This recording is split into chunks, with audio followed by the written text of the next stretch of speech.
Selam. Öncelikle bu videonun kimin için doğru olduğunu söyleyerek başlayacağım. Bu video alışkanlık edinmekte zorlanan ve alışkanlık edinmeyi alışkanlık haline getirmeyi isteyen insanlar için doğru bir video. Eğer sen de alışkanlık edinmekte zorlanıyorsan ve kendini bir parça maymun iştahlı olarak tanımlıyorsan, bu videoda benim alışkanlık edinmek için uyguladığım yöntemi göstereceğim. Ya çünkü ben de maymun iştahlı biriyim. Annem eskiden bana maymun iştahlı derdi. Ama artık öyle olduğumu düşünmüyorum. Bu arada uzun konuşuyorum ama şöyle bir karar aldım. Eğer YouTube'da istediğim yere ulaşamazsam sanırım bırakacağım.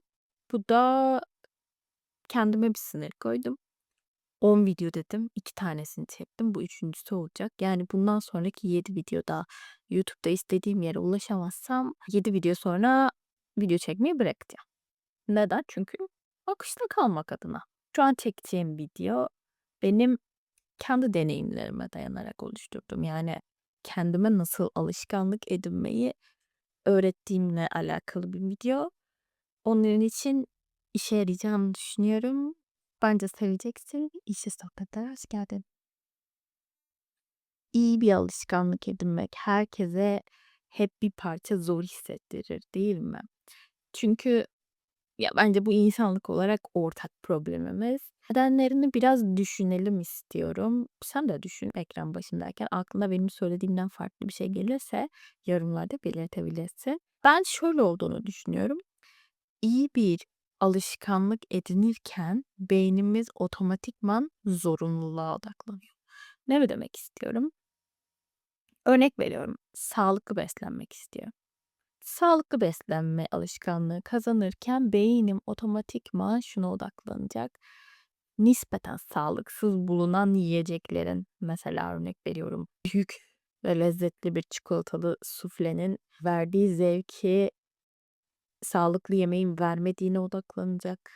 Sonra belki işte sebzelerden gelen acılığa, ekşiliğe, doğal aromaların o kimyasal tatlardan gelen mükemmel dopamin seviyesine ulaşamadığından yakınacak. Ya da ne bileyim sebze yemeği hazırlamanın zorluğundan yakınacak. Yani beynimiz sürekli olarak zorunluluğun getirdiği mutsuzluğa odaklanacak. Başka da bir örnek verelim. Daha günlük hayattan bir örnek verelim. Ne diyebiliriz? Mesela günlük olarak hafif tempolu koşmak alışkanlığı kazanmak istiyoruz. Beynimiz muhtemelen işte koşu için ayıracağımız zaman belki sabah saatleri olacak. Sabah erkenden dışarı çıkmanın zorluğuna odaklanacak. Ya da koşu sonrası baldırlarımızın, bacaklarımızın, kalçalarımızın ağrısına odaklanacak. Artan nabzımızdan kaynaklı vücudumuzun sıkışıklığına odaklanacak belki. Ya da çok terlediğimiz için korktuğumuzu düşüneceğiz. Yani demem o ki iyi bir alışkanlık edinirken beynimiz her zaman alışkanlığın zor tarafına odaklanıyor ya da keyifsiz tarafına odaklanıyor ve bu sebeple biz o alışkanlığı edinemiyoruz. Ya da belki de başarısızlığa odaklanıyor, bilmiyorum. Başarısızlık da hoşumuza gitmedi. Gitmediği için.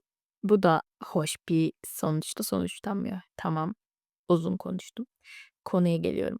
Peki nasıl beynimizi hackleyeceğiz? Anlatıyorum.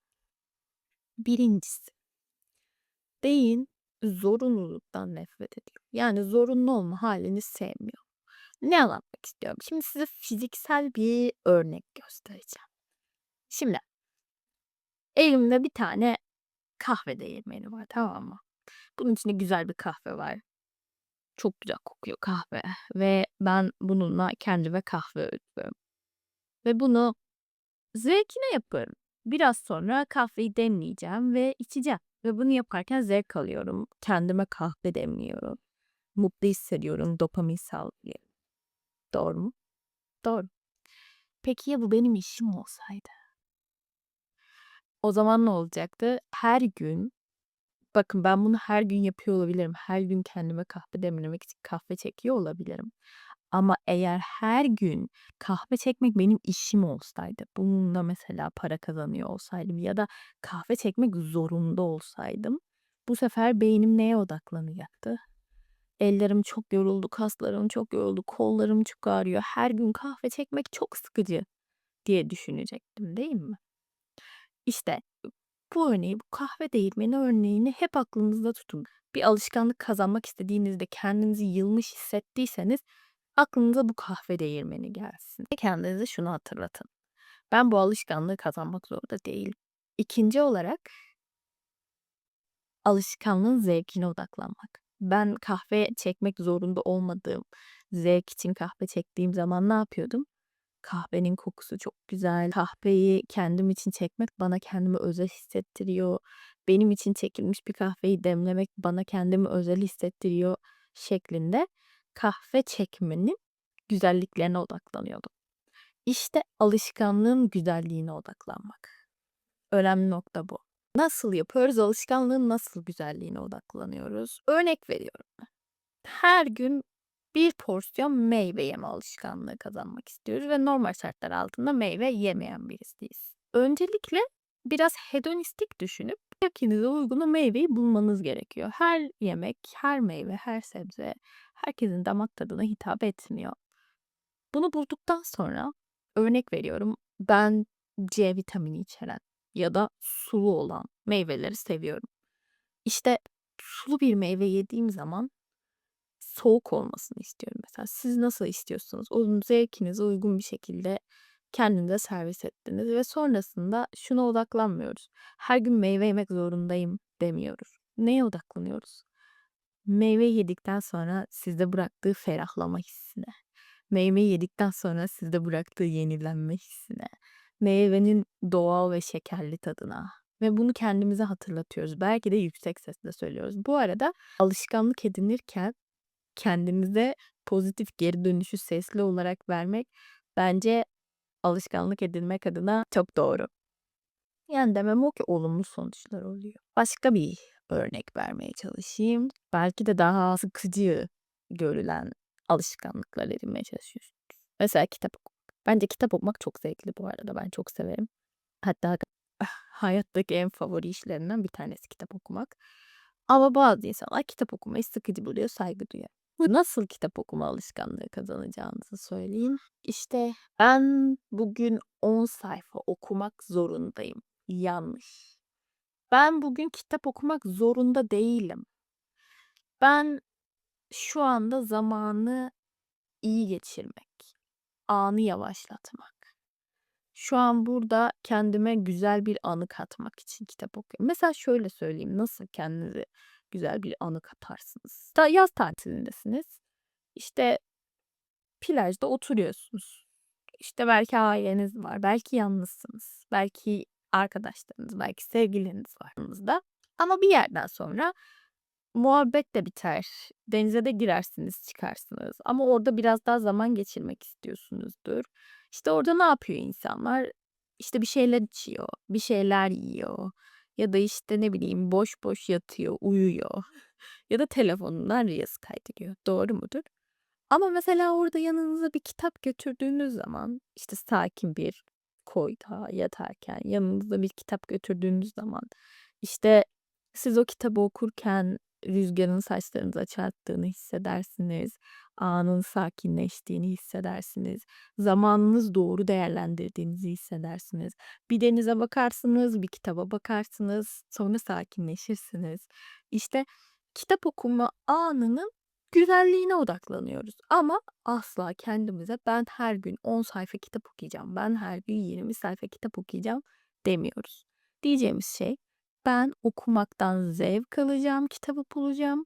Okumaktan zevk alacağım yerde okumanın zevkine odaklanarak kitap okuyacağım. Böylece herkes kitap okuma alışkanlığı kazanabilir. Alışkanlık edinirken öncelikle şunu bir kabul etmeniz lazım yani asla ama asla insan zorunlulukla beslenen bir canlı değildir. İnsan zevkle beslenir. İnsan ruhu zevkle beslenir. İnsan zevk duyduğu şeye çekilir. Mesela zaten o zararlı yiyeceklere ya da ne bileyim tatlıya ya da insanların alkole, kumara ya da ne bileyim hızlı dopamin üreten herhangi bir şeye çekilmesinin sebebi bu işin içerisinde zevk bulunuyor olması. Ama mantıklı görünen, sağlıklı görünen, iyi görünen şeylerin insanlara zor geliyor olması, insanların bu işlerin içindeki zevke odaklanmasının, diğerlerinin içindeki zevke odaklanmasından bir parça daha zor olması. Ama her şeyin içinde zevk vardır. Gerçekten hayattaki her şeyin içinde zevk vardır. Bazısını görmek çok kolay, bazısını görmek zor. Ha derseniz ki ya Büşra bunun içinde de zevk var mı? Hani derseniz bir iş varsa, bir şey varsa, odaklanmak istediğiniz bir şey varsa gösterin, yazın bana yani yorumlardan. İçindeki zevki beraber bulmaya çalışalım. Belki biraz kendimizi zorlarız ama ben inanıyorum. Bakın şey demiyorum, böyle insanın başına aniden gelen kötü şeylerden zevk almasından falan bahsetmiyorum. Tabii ki hayatta bazı şeylerden zevk alamayız. Demek istediğim, kazanmak istediğimiz bütün iyi alışkanlıkların, kazanmak istediğimiz ve sürdürmek istediğimiz bütün davranışların içinde en azından bir tane iyi şey vardır. En azından bir tane olan iyi şey de nedir? Kendimiz için iyi bir şey yapma. Kendimiz için iyi bir şey yapmak insana en çok zevk veren şeydir. Bunu kendinize ara sıra sesli söyleyin. Bence hayatınızı değiştirecek bir cümle olacak. Umarım videomu beğenmişsinizdir. YouTube'u bırakmadan önceki 7. videomu. Şimdilik söyleyeceklerim bu kadar. Neler düşündüğünüzü yorumlarda bekliyorum. Umarım siz de benim gibi artık alışkanlık edinmede başarılı insanlar olursunuz. Kendinize iyi bakın. Hoşça kalın.